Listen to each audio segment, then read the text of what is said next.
বাংলার জনপদ তথা সমাজের মধ্যে যতগুলো লৌকিক দেবতা রয়েছে তাদের মধ্যে সবথেকে বেশি পূজিত হন ধর্ম ঠাকুর। ইনি বিভিন্ন জায়গায় বিভিন্ন নামে পূজিত হয়ে থাকেন, যথা যাত্রা সিদ্ধি রায়, বাঁকা রায়, স্বরূপ রায়, কালু রায়, চাঁদ রায়, ক্ষুদি রায়, সুন্দর রায়, মতিলাল ও পুরন্দর। অন্য কোনো লৌকিক দেবতার এতগুলো নাম দেখা যায় না। এর কারণ হিসাবে গবেষকরা মনে করেন যে গুপ্ত যুগের ব্রাহ্মণরা নানান রকমের অশাস্ত্রীয় দেবতাদের বিষ্ণু বা শিব বা নানান রকমের দেবী যেমন কালী, মা দুর্গার রূপভেদ বা সন্তান বলে প্রচার করে গেছেন। ঠিক সেইভাবেই ধর্ম ঠাকুরের পূজার প্রাধান্যকালে তার ভক্তরা পল্লী অঞ্চলে পূজিত বিভিন্ন লৌকিক দেবতাকে ধর্ম ঠাকুর বলে পুজো করেছেন। পশ্চিমবঙ্গের রাঢ় দেশে সবথেকে বেশি পরিমাণে ধর্ম ঠাকুরের পূজা হয়। এ থেকেই বোঝা যায় যে ধর্ম ঠাকুরের পূজার উৎপত্তি স্থল হল পশ্চিমবঙ্গের রাঢ় ভূমি। তবে হরপ্রসাদ শাস্ত্রীর মতে ধর্ম ঠাকুর হলেন বৌদ্ধ দেবতা। সেকালে এই রকম অনেক দেবতাই ছিলেন যারা মহাযানী বৌদ্ধদের উপাস্য দেবতা ছিলেন, যারা বৌদ্ধ ধর্মের পতনের পর অনুন্নত হিন্দু সমাজের মধ্যে পপুলার হয়। তবে ধর্ম ঠাকুর বা ধর্মরাজকে বৌদ্ধ দেবতা বলার পিছনে আরও একটি কারণ রয়েছে। কারণ বৌদ্ধ পূর্ণিমার দিনে এই ধর্ম ঠাকুরের বিশেষ পূজা বা অনুষ্ঠান হয়। এর পাশাপাশি ধর্ম ঠাকুরের পুজোর নৈবেদ্যে ফুল দেওয়া এবং তন্ত্রযানী বৌদ্ধদের আচারের সাথে এই দেবতার পুজোর অনেক মিল রয়েছে। আচার্য সুনীতি কুমার চট্টোপাধ্যায় বলেছেন যে ধর্ম ঠাকুরের নামটি এসেছে একটি অনার্য শব্দ থেকে। মুন্ডারি ভাষায় দরম বলে একটা শব্দ রয়েছে। আদিবাসীদের মতে দরম মানে হলো শ্রদ্ধা বা ভক্তি। সুনীতি কুমার চট্টোপাধ্যায়ের মতে এই দরম থেকেই পরবর্তীকালে ধর্ম শব্দটি এসেছে এবং কালক্রমে তিনি হয়ে উঠেছেন ধর্ম ঠাকুর। আদিবাসী সমাজে যখন বিবাহ হয় তখন বরযাত্রী কনে পক্ষের বাড়িতে গেলে কন্যাকর্তা বরযাত্রীদের শ্রদ্ধার সাথে সসম্মানে বাড়িতে ডেকে নিয়ে যায়।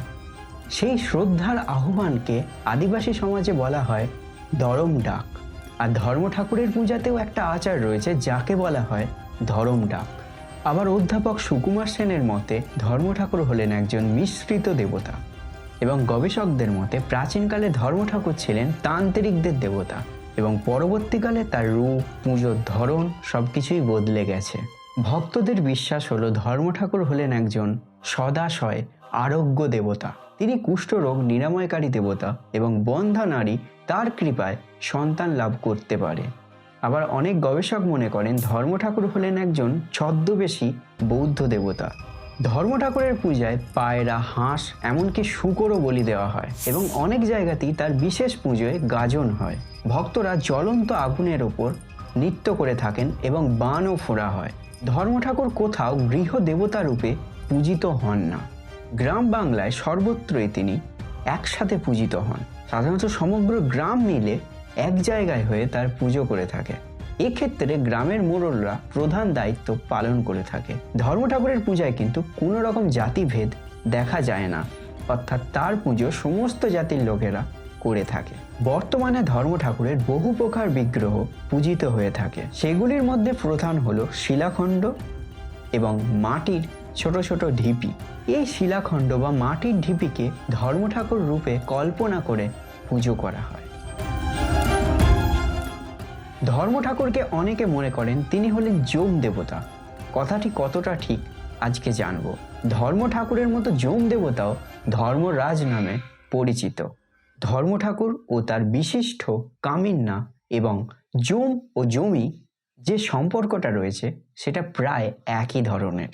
বীরভূম জেলার ইটাগড়িয়ায় এবং এর পাশাপাশি অন্যান্য গ্রামেতে ধর্ম ঠাকুরের পূজার সময় যমরাজের পট ওই পূজা অনুষ্ঠানের পাশেই স্থাপন করা হয় এবং সেখানে যমরাজের মাহাত্ম্য গান গাইবার রীতিও প্রচলিত রয়েছে। তাই অনেকেই মনে করেন ধর্ম ঠাকুর হলেন আসলেই যম দেবতা। আবার অনেকে মনে করেন ধর্ম ঠাকুর হলেন বরুণ দেবতা। ধর্ম ঠাকুরের গাজনের একটা অংশ হলো বানেশ্বরকে জলাশয়ে স্নান করানো। সেটাকে দাদুর ঘাট পর্ব বলা হয়। এই পর্বে যেসব মন্ত্রগুলো বলা হয় সেগুলো ভালো করে শুনলে আপনারাও জানতে পারবেন ওগুলো আসলে বরুণ দেবতা বা জল দেবতার উদ্দেশ্যে বলা হচ্ছে। কৃষক সমাজ বর্ষার জন্য জল দেবতার কাছে প্রার্থনা করছে। তাই অনেকে মনে করেন ধর্ম ঠাকুর হলেন আসলেই বরুণ দেবতা। আবার অনেকেই মনে করেন ধর্ম ঠাকুর হলেন আসলেই সূর্য দেবতা। কারণ ভক্তের বিশ্বাস হলো ধর্ম ঠাকুর হলেন কুষ্ঠরোগ নিরাময়কারী দেবতা, এর পাশাপাশি বন্ধা নারীদের সন্তান প্রদানকারী দেবতা। ঠিক এই দুটো বিশ্বাস সূর্য দেবতার সম্পর্কেও প্রচলিত রয়েছে। বঙ্গদেশে সূর্য পূজা আর্যদের আসার আগে থেকেই প্রচলিত ছিল এবং সেটি লুপ্ত হয়ে এখন হয়ে এসেছে কুমারীদের ইতু পূজা। ইতু শব্দটি সংস্কৃত ভাষার মিত্র থেকে এসেছে, যার মানে হলো সূর্য। এই সূর্য পূজাতে সাদা ফুলের ব্যবহার হয় এবং ধর্ম ঠাকুরের পূজাতেও সাদা ফুল লাগে। তাই অনেকেই মনে করেন ধর্ম ঠাকুর হলেন আসলেই সূর্য দেবতা। ধর্ম ঠাকুরের মূর্তি বিভিন্ন রকমের হয়ে থাকে, যেমন ধরুন একেবারে ধ্যানী বুদ্ধের অনুরূপ, যেটি দেখা যায় উভয় 24 পরগনা জেলার বহু গ্রামে। দ্বিতীয় হলো রাজবেশধারী ধর্ম ঠাকুর। তৃতীয়টি হলো পৌরাণিক দেবতাদের অনুরূপ। চতুর্থ হলো মহাদেবের অনুরূপ, তবে সেখানে তাকে ত্রিশূল হাতে দেখা যায় না এবং তিনি ধুতি পরে থাকে। পঞ্চম কুর্মর প্রতীক রূপ। ষষ্ঠ শিলাখণ্ড, যেটাকে ধর্মশিলা বলা হয়, এবং সপ্তম হলো মুন্ড মূর্তি, ঘটপতি এবং পোড়ামাটির ঘোড়া। সাধারণত এই 7টি রূপে পুজো হয় ধর্ম ঠাকুরের। যাই হোক, আজকের এই ভিডিওটা কেমন লাগলো আপনাদের নিচে কমেন্টে অবশ্যই জানাবেন এবং আমি পরবর্তীকালে কী নিয়ে ভিডিও বানাবো সেটাও কমেন্টে জানাতে পারেন। এবং ভিডিওটা ভালো লাগলে অবশ্যই লাইক এবং শেয়ার করবেন। দেখা হচ্ছে পরবর্তী ভিডিওতে। নমস্কার।